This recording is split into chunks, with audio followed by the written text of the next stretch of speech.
जाते रहे घूमे नया सहले में काट ललके दांत छौड़ा गहले में। अब की बताइयो ओकरा बाहरे में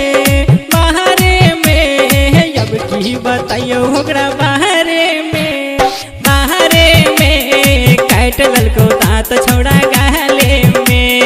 जाते रहियो घूमे नया सहले में काट ललको दांत छौड़ा गहले में। जाते रहियो घूमे नया सहले में Mahalakshmi digital recording studio Kusheshwar बाजार।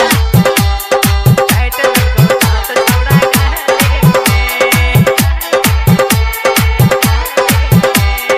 म्यूजिक बाय संजय सम्राट।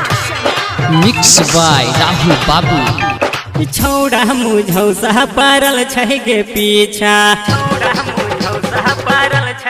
हे गई छौड़ा मुझौसा पारल छै गे पीछा। कहे छै हमरा पूरा करने इच्छा। मीठी मीठी बात करके हमरा फुसलाबै छौ। होटे से होटे जब हमरा सटाबै छौ। कहे छलो चल सवारे में काट ललको दांत छौड़ा गहले में। जाते रहियो घूमे नया सहले में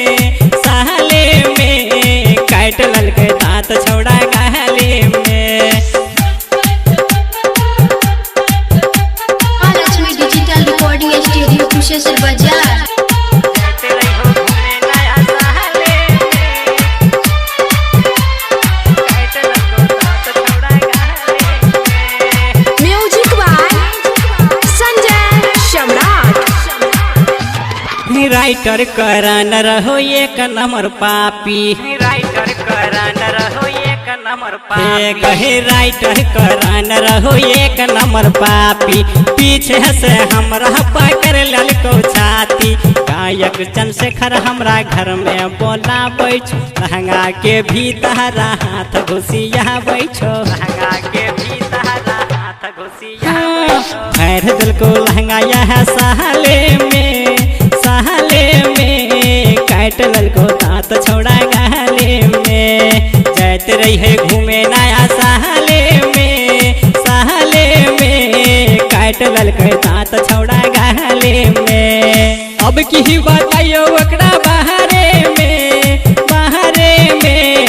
अब की बताइयो ओकरा बाहरे में काट ललको दांत छौड़ा गहले में। जाते रहिए घूमे नया सहले में काट ललको दांत छौड़ा